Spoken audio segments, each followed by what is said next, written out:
101 missiles. That's the number President Trump himself put on the record when he described the moment Iran's Revolutionary Guard tried to sink one of America's most powerful warships in broad daylight.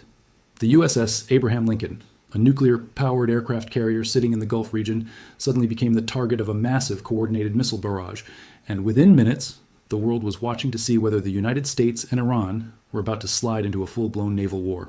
What happened next, and what Trump said about it, has become one of the most talked-about military moments of this entire conflict. Let's set the scene first, because context here matters enormously. This didn't happen in isolation.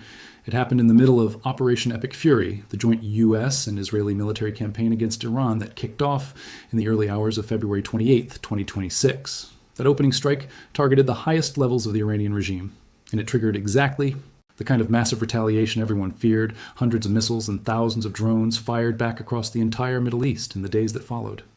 If you're new here, go ahead and like and subscribe now, because we break down every twist of this rapidly escalating conflict as it happens, and this next part gets intense fast. The USS Abraham Lincoln wasn't just any ship sitting in those waters. It's the flagship of Carrier Strike Group 3, a Nimitz-class nuclear supercarrier that had been rerouted from an Indo-Pacific deployment back in January as tensions with Iran kept climbing in the weeks before the war actually broke out. It carries Carrier Air Wing 9, is escorted by the guided missile destroyer USS Frankie Peterson Jr., and rolls with additional support from Destroyer Squadron 21, including the USS Spruance and USS Michael Murphy.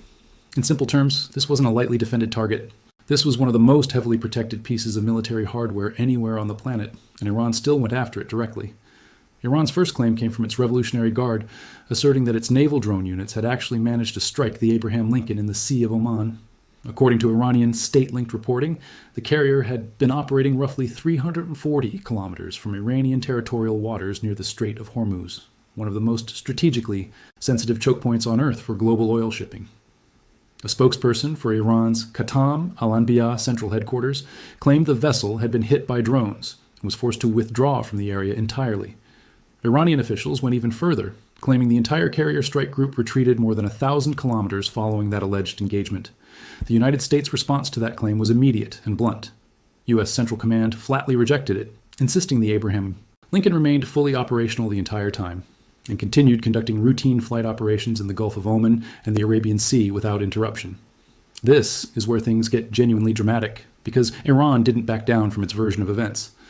Just days later, Iran's Navy announced it had fired a coast-to-sea missile directly at the Abraham Lincoln in the Gulf region, a fresh claim that followed the earlier drone assertion and kept the tension climbing even higher.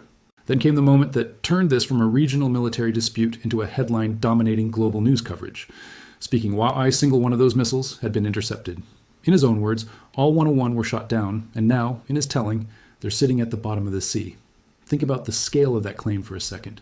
101 missiles, described by Trump as highly sophisticated and extremely fast, all launched at a single American vessel, and according to the president, not one of them got through.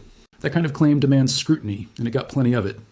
The Pentagon has not issued its own detailed public account matching Trump's specific number, which has left plenty of analysts and journalists trying to piece together exactly what happened from multiple, sometimes conflicting sources. What we do know for certain is that Iran's military kept up the pressure using multiple different weapon systems over a period of days. Iran's Army Public Relations Office later announced through state media that it had fired Qatar coastal anti-ship cruise missiles at the Lincoln and its strike group, a claim that surfaced on the very same day a U.S. Navy sailor suffered a non-combat injury aboard the carrier during flight operations. That injury turned out to be unrelated to any missile impact, according to U.S. Naval Forces Central Command, which described it as a non-life-threatening injury sustained during standard flight deck operations. The sailor was moved ashore for further treatment and was reported to be in stable condition. Still, the timing created an unavoidable wave of speculation online, with people connecting the injury to Iran's missile claims, even though officials maintained the two events were not related. Here's where the fog of war becomes impossible to ignore. Independent fact-checkers dug into viral footage claiming to show the Abraham Lincoln on fire or visibly damaged after the alleged Iranian strikes. PolitiFact specifically investigated these viral claims and found the footage being shared was not authentic, with no credible evidence the ship had actually been struck. Multiple videos circulating on social media turned out to be recycled footage from unrelated events, including old video game clips being passed off as real combat footage from the Gulf. It's a stark reminder of how quickly misinformation spreads during a fast-moving military crisis, especially when both sides have obvious incentives to shape the narrative in their own favor. So why would Iran repeatedly claim to have struck a carrier that the United States insists was never actually hit? Military analysts point to a fairly straightforward explanation rooted in propaganda value, for a regime facing devastating losses across multiple fronts. Being able to claim a strike against America's most iconic symbol of military dominance carries enormous domestic and regional messaging value, regardless of whether the strike actually connected. An aircraft carrier isn't just a warship. It's a floating symbol of American power projection, and claiming to have hit one, even without solid proof, sends a message to allies, adversaries, and Iran's own population that the fight is far from one-sided. For the United States, the strategic calculation runs in the opposite direction, confirming that 101 missiles were fired and every single one was intercepted isn't just a technical achievement to boast about. It's a powerful demonstration of America's layered missile defense capability under actual combat conditions, something that reassures allies, deters adversaries, and reinforces the argument that U.S. naval assets can operate safely even in one of the most contested maritime environments on the planet. If you're finding this breakdown useful, make sure to subscribe now, because we're about to get into exactly how Trump responded to all of this, and it escalated fast. And Trump's response wasn't limited to touting a successful missile defense record. During this same stretch of the war, Trump demanded what he called Iran's unconditional surrender, a phrase that immediately ricocheted around international media and diplomatic circles. This wasn't a leader quietly managing a regional crisis behind closed doors. This was a president publicly and repeatedly escalating the rhetoric, framing every Iranian counterattack, successful or not, as further justification for demanding total capitulation from Tehran. Trump didn't stop at rhetoric aimed at Iran's military capabilities either. At various points throughout this campaign, he warned that if Iran didn't, in his words, learn its lesson, the United States would be forced to militarily complete the job it had already started, adding bluntly that the Islamic Republic of Iran would no longer exist. That's about as direct and unambiguous a threat as a sitting American president can make, and it came in a direct response to exactly the kind of continued missile and drone attacks that included the alleged strikes on the Abraham Lincoln. Meanwhile, the broader picture around the Abraham Lincoln reveals just how intense this entire campaign against Iran actually became. The air wing aboard that carrier had been flying combat sorties against Iranian military targets around the clock since Operation Epic Fury began, contributing to a campaign that saw the Israeli Air Force alone drop more than 6,500 bombs on Iranian targets, conducting roughly 2,500 sorties across 150 separate waves of strikes. Nearly 290 U.S. service members had been wounded across the broader campaign by the point these carrier claims surfaced, according to CENTCOM's own accounting. It's also worth understanding that the Abraham Lincoln wasn't the only carrier dealing with serious incidents during this period. Less than 2 weeks before the missile claims, a fire broke out aboard the USS Gerald R. Ford in the Red Sea, injuring 3 sailors and forcing that carrier to withdraw entirely from the theater for repairs at a naval facility in Crete.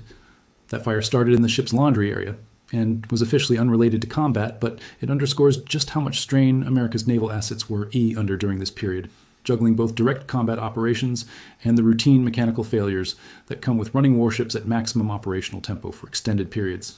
By the time these events around the Lincoln unfolded, the United States had already deployed an extraordinary amount of firepower into the region. Multiple carrier strike groups, including those led by the Abraham Lincoln and the Gerald R. Ford, along with a third strike group that arrived later in the spring, brought the total number of carrier groups operating in the Middle East to 3, representing the largest concentration of American naval power in the region since the initial buildup began in January.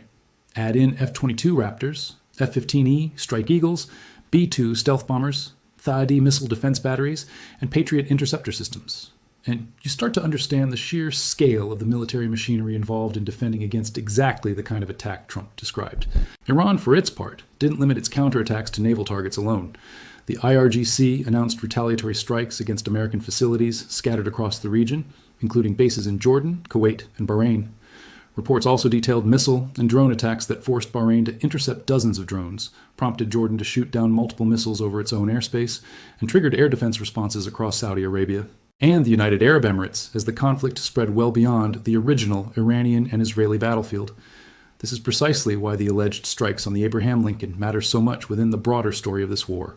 It's not an isolated naval skirmish. It's one especially dramatic flashpoint within a much larger regional conflagration that has pulled in nearly every major power operating in the Gulf, tested American missile defense systems under real combat conditions, and forced a sitting U.S. president to make some of the most explicit military threats against a foreign nation in recent memory. Whether or not every one of those 101 missiles actually existed exactly as described. The fact that this exchange happened at all tells you how close this conflict came to spiraling into an even more direct confrontation between two nuclear-capable military powers.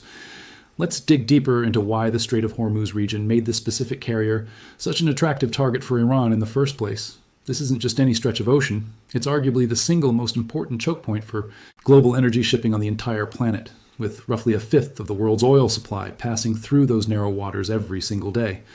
Positioning a carrier strike group anywhere near that corridor sends an unmistakable signal of American resolve to keep it open. And for Iran, targeting that exact carrier becomes a way of directly challenging that signal in the most visible way possible.